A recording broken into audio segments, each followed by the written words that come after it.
Hi friends, మేమైతే అలిపిరి మార్గంకి అయితే వచ్చేసాం. చూడండి, ఫైనల్గా మన గరుడ విగ్రహం దగ్గరికి అయితే మేము రీచ్ అయిపోయాం. గరుడ విగ్రహం అంటే మనకు కుబేర సినిమాలో ధనుష్ గుర్తొస్తారు కదా, ఆ షూటింగ్ ఇక్కడే జరిగింది. ఫైనల్లీ మేమైతే మెట్లు ఎక్కడానికి స్టార్ట్ అయిపోతున్నాం. చూడండి, మా వాళ్ళు అయితే గరుడ విగ్రహం దగ్గర ఫొటోస్ తీస్తున్నారు.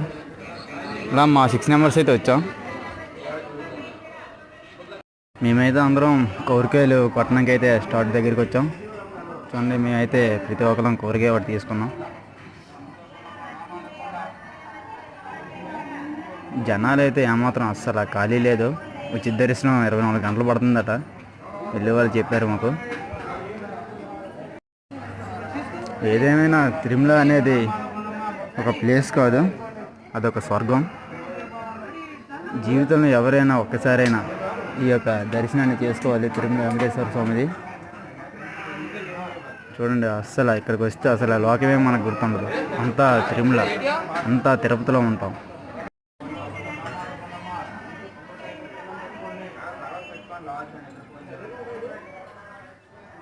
మేమైతే స్టార్ట్ అయిపోయాం ఆల్రెడీ. మెట్లు అయితే ఎక్కేస్తున్నాం.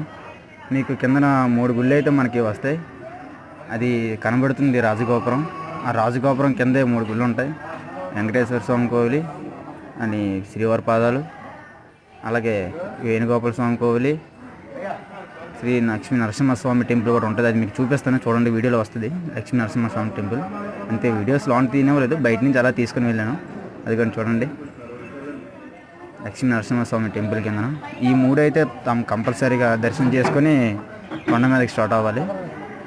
7 కొండలు, 4 గోపురాలు, 3550 మెట్లు, వీటిని దర్శించుకోవడానికి మనకి జీవితంలో ఒక్కసారైనా ఈ అనుభవాన్ని అనుభవించాలి. ఇది ఒక వైకుంఠ స్వర్గం లాంటిది. ఇది భూలోకంలో ఉన్న స్వర్గం. దీన్ని అయితే మాత్రం తప్పకుండా విజిట్ చేయాలి. నేను లాస్ట్ ఇయర్ 2 టైమ్స్ వచ్చాను. మళ్ళీ ఇప్పుడు ఎందుకో రావాలనిపించింది, వస్తున్నాను. స్వామివారి దయ ఉంటే కానీ మనం కొండ మీద అడుగెట్టలేం ఎవరైనా సరే. మీకు మోర్ అప్డేట్స్ నెక్స్ట్ స్పాట్లో వస్తుంటాయి. తప్పకుండా చూడండి. నా ఛానల్ని సబ్స్క్రైబ్ కూడా చేసుకోండి. చూస్తున్నారు, సబ్స్క్రైబ్ ఎవరు చేసుకోవట్లేదు. Like, share, comment, subscribe please. వెళ్ళేదారిలో జంతువులు కూడా చాలా కనబడుతుంటున్నాయి. చూడండి, మీకే లాస్ట్లో కనబడుతుంది.